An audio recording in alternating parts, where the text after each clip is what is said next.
लेते हैं मिक्स करने के बाद इनको भर लेते हैं। आज हमें अपने बोरवेल की मोटर को निकालने में इतनी सारी समस्याओं का सामना करना पड़ेगा, ऐसा तो हमने बिल्कुल भी नहीं सोचा था। तो राम राम सारे भाइयों ने। आज सुबह सुबह उठ के हम सीधा चले जाते हैं अपने खेत की ओर, क्योंकि आज करना था हमें अपने गेहूं का मोइना।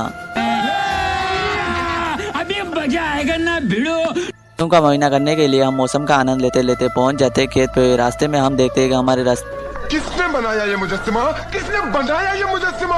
हमारे खेत का रास्ता तो बहुत ही खराब है, लेकिन ऐसे तैसे हम चले जाते हैं खेत पे। लेकिन रास्ते में देखते हैं कि एक भाई साहब गाड़ी लेके खड़े हैं, जो कि अपने भैंसों के लिए ले जा रहे हैं चारा। लेकिन इनकी गाड़ी नीचे गिर चुकी थी, इसको उठवा देते और इनकी चारे की है मुझसे कोई स्मार्ट बताओ बंधवा देते और यहाँ से सीधा फिर हम चले जाते हैं अपने खेत की साइड। खेत पहुँच के सबसे पहले तो अपने गेहूं वाले खेत की मोइना कर लेते और यहाँ से सीधा चले जाते हैं अपने चने वाले खेत में। और चने वाले खेत में अपने चने का भी मोइना कर लेते हैं। मोइना करने के बाद फिर सीधा आ जाते हैं अपने घर, और घर आके फिर हमें निकालनी थी अपने बोरवेल की मोटर को। और घर आके हम अपनी उठा लेते अपनी टोरा को, निकल जाते हैं अपने बोरवेल की मोटर के पास।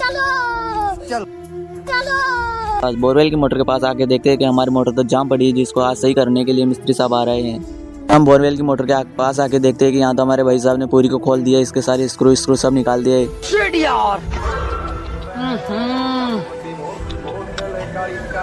इसमें तो मुझे समझ में ही नहीं आ रही है क्या प्रॉब्लम है।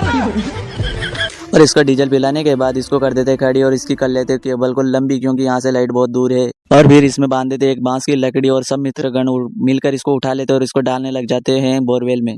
एक और को उतार लेते। ऐसे कर करके हमने और हमारे मित्रगण ने पूरी मोटर को ही बोरवेल में उतार दिया। तो अच्छा था आखिरी का पाइप, और इसको भी कस लेते और इसको भी बड़ी आसानी से बोरवेल में उतार लेते। बोलिए जय श्री राम।